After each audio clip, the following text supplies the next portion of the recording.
Welcome student in the session of Ganitank. I am Dr. Poonam Nakhate here to guide you about the engineering physics.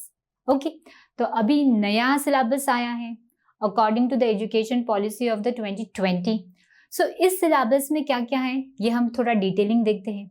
सो इसमें आपको CC activity होने वाली है, comprehensive continuous assessment है जो आपकी 30 marks की है.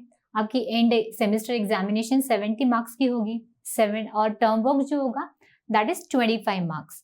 अब इसमें आप पूरे यूनिट पूरे सेमेस्टर में क्या क्या पढ़ने वाले थोड़ा हम देखते हैं, लेकिन याद रखिए कि आपका सिलेबस तो बहुत इजी है.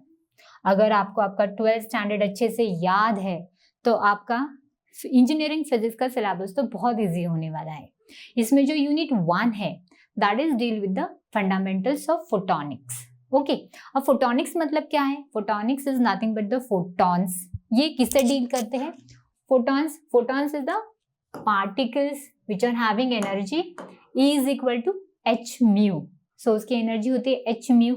सो इस फोटॉन्स के कारण क्या क्या ट्रांजिशंस होते हैं, कैसे ट्रांजिशंस होते हैं, सो उसे लेजर हम कैसे बनाते हैं, सो ये फोटोनिक्स के ऊपर लेजर कैसे क्या डिपेंड है. सो ये नॉर्मली जो आपका फंडामेंटल्स ऑफ फोटोनिक्स होगा ये 2 पार्ट में डिवाइडेड होगा. एक होगा लेजर, सेकेंड होगा ऑप्टिक फाइबर. लेजर में आप पहले क्या देखोगे? You will see their properties, then their characteristics. As an example we take example of CO2 laser. उसके एप्लीकेशंस हम देखेंगे in the field of IT, medical और इंडस्ट्री में लेजर कहाँ पे यूज होता है. Then we see the holography जहाँ पे that's the important applications of the laser. उसमें रिकॉर्डिंग कैसे किया जाता है या फिर उसका रिकंस्ट्रक्शन कैसे किया जाता है. फॉर एग्जाम्पल होलोग्राफी आपने कहाँ पे देखी है? One of the example I am telling you that's very interesting. अगर आपने धूम मूवी देखी होगी जो उसमें ऋतिक ने रॉबरी की है. सो ड्यूरिंग दैट रॉबरी ऐसा सीन क्रिएट किया है कि थ्रू सम उसने एक छोटा सा रोबोट यूज किया था. थ्रू सम रोबोट वो एक चिप वहाँ पे ट्रांसफर करता है, डायमंड उठाता है, वो चिप डालता है. जैसे वो चिप डालता है वैसे उसके अंगूठी जो होती है उसे वो लेजर ऑन करता है. सो एग्जैक्टली उसमें जस्ट जब मैंने वो सीन देखा था आई गॉट सरप्राइज कि अरे हाँ, अपने फिल्म इंडस्ट्री में भी, हिंदी फिल्म इंडस्ट्री में, बॉलीवुड में भी अच्छे कंसेप्ट यूज करे. सो एग्जैक्टली उसमें क्या था? That chip is nothing but the holography. और उसमें वो रिकॉर्डिंग ऑलरेडी किया है और जैसे उन्होंने लेजर ऑन किया इसका मतलब उन्होंने उसे रिकंस्ट्रक्ट किया. और वो होलोग्राफी किसकी थी? होलोग्राफी डायमंड की थी. सो ये पूरा यानी होलोग्राफी कैसे रिकॉर्ड किया जा सकता है तो ये पूरा आप देखोगे यूनिट 1 में. इसके अलावा ये जो ऑप्टिक फाइबर है, ऑप्टिक फाइबर क्या होता है? Optic fibre like electrical signal हम पास करते हैं थ्रू कॉपर वायर और any wire. So instead of that wire if you want to pass any light pulses जिसके लिए हम यूज करते हैं ऑप्टिक फाइबर. ओके, यानी through optic fibre light signal pass होगा. सो ये जो ऑप्टिक फाइबर होगा उसमें कौन कौन से पैरामीटर्स होंगे? सो उसमें क्रिटिकल एंगल होता है जिसे आपको लाइट इंसिडेंट करनी होती है, या फिर उसका एक्सेप्टेंस एंगल होता है, एक्सेप्टेंस कोन होता है, न्यूमेरिकल अपर्चर होता है. क्योंकि ये जो ऑप्टिक फाइबर होता है that is work on the your 12th standard simple principal that's the total internal reflection.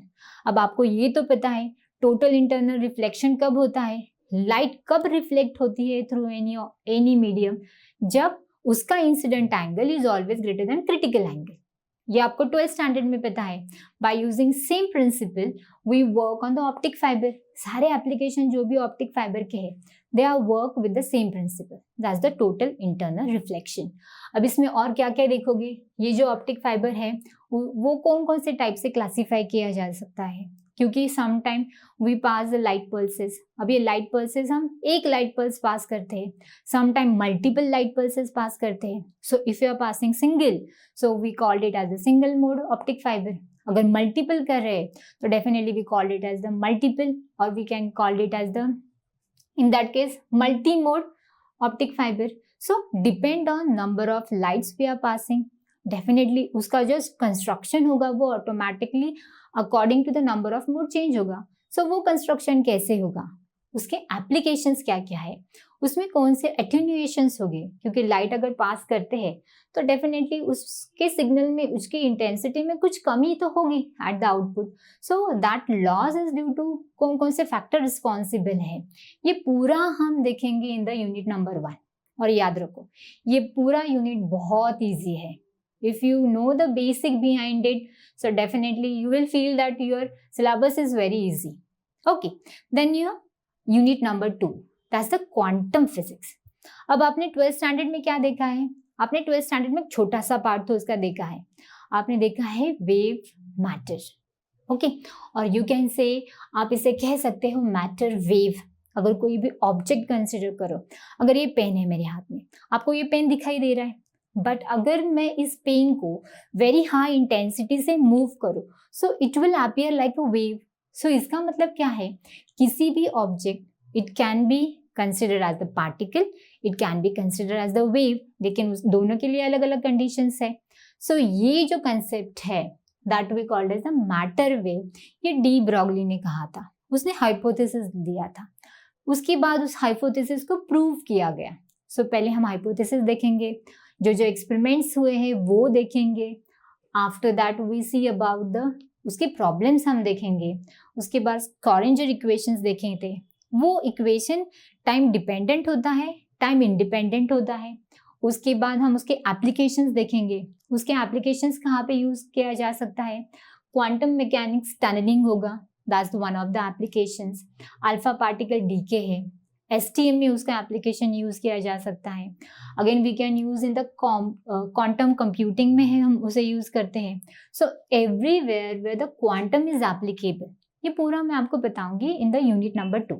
इसके अलावा if you get time I will tell you one story, लेकिन वो उसी सेशन में आएगी जब मैं ये पढ़ाऊंगी. That story exactly tell you कि क्वांटम कैसे क्या इंटरेस्टिंग है, क्योंकि classical and quantum they are totally different. Classical में जो things we say that is impossible, quantum says that it is possible.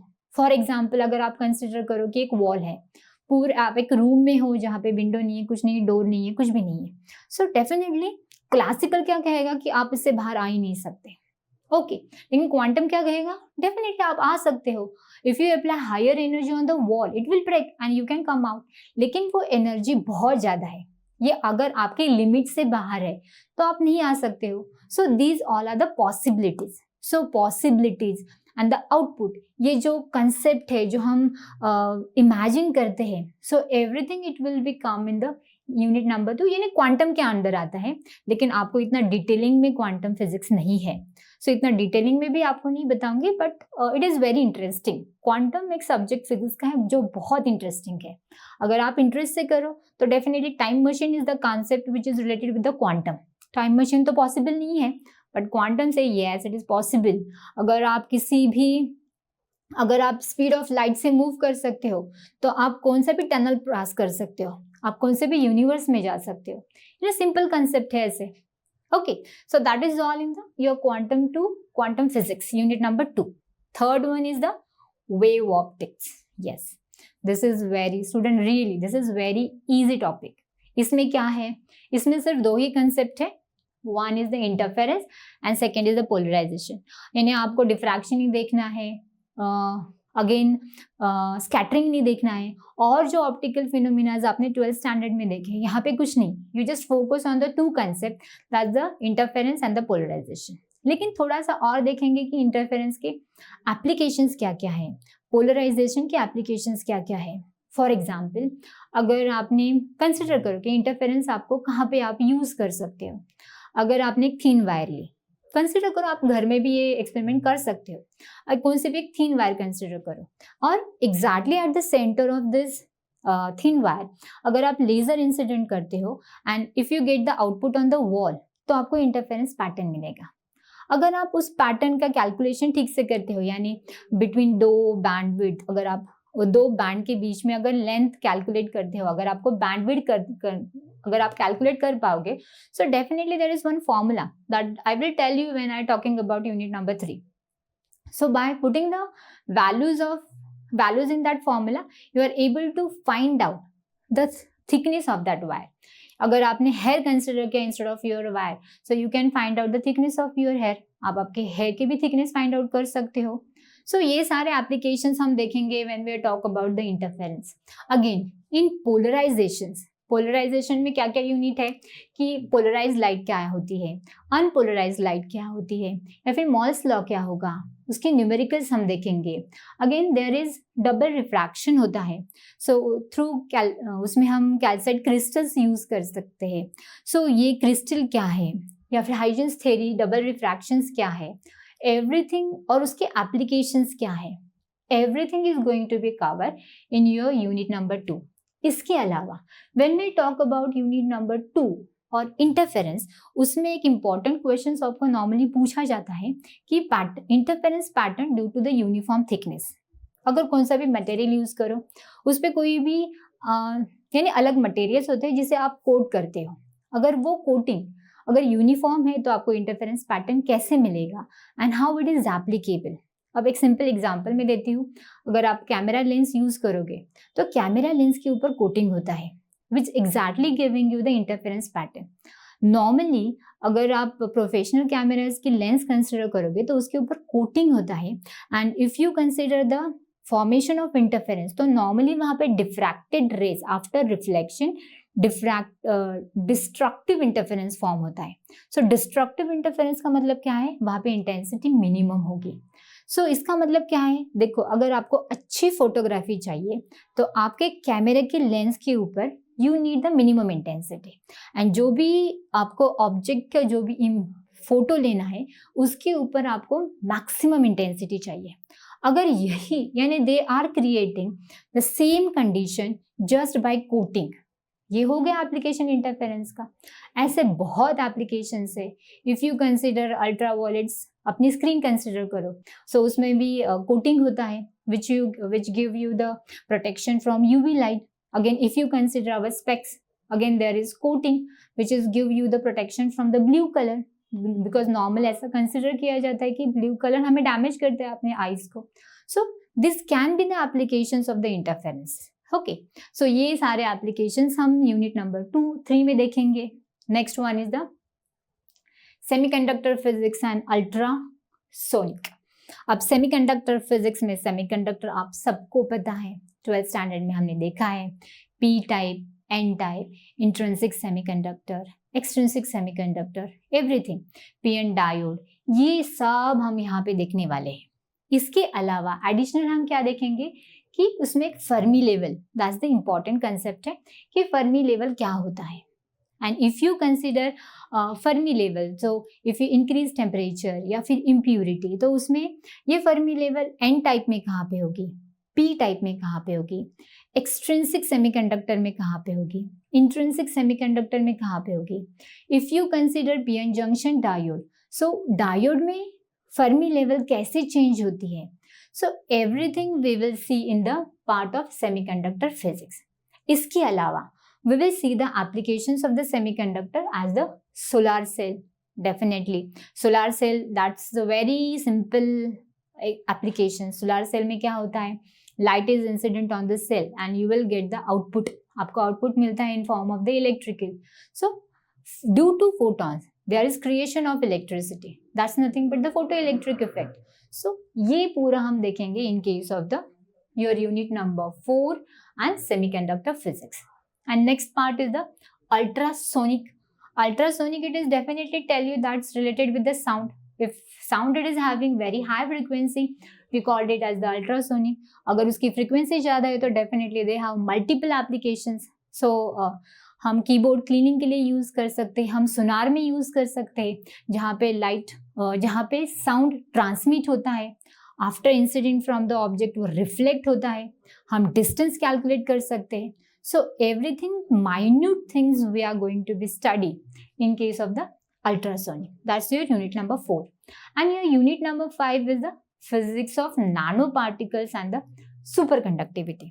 अब ये तो पता है nanoparticles, now there are so many applications of the nanoparticles.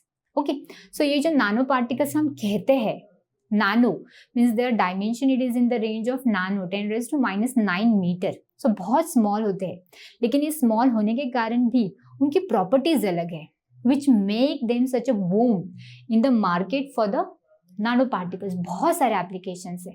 उसे हम कॉस्मेटिक में यूज़ करते हैं, उसे हम everywhere, suppose if you want sensor, so sensor preparation में भी हम यूज़ करते हैं। बहुत सारे एप्लीकेशंस है जो हम देखेंगे when we talk about this chapter.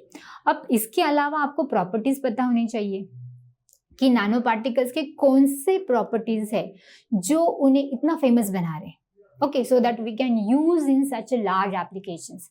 So for that हम उसके एप्लीकेशंस देखेंगे, उसके बाद उसे सिंथेसाइज कैसे करते हैं।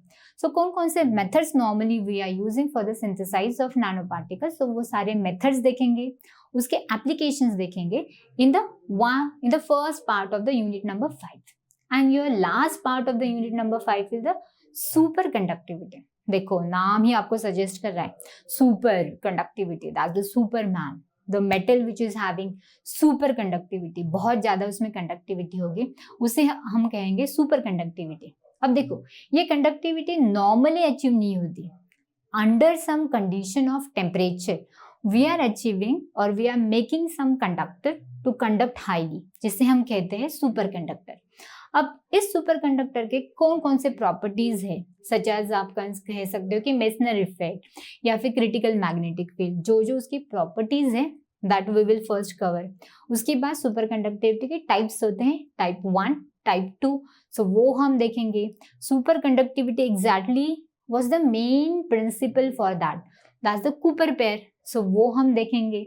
उसके बाद जोसेफसन इफेक्ट होता है, उसके एप्लीकेशंस होते हैं, मैग्लेवोट्रेनिक वीडियो भी दिखाऊंगी मैं आपको, जिसमें how the super conductivity help in the train, जहाँ पे हम by creating such super conductivity और मेसनर इफेक्ट को कंबाइन करके ट्रेन कैसे मूव होती है, उसकी स्पीड कैसे ज़्यादा है, आपको ऐसे दिखाई देगा कि वो हवा में है, that train it is in the air.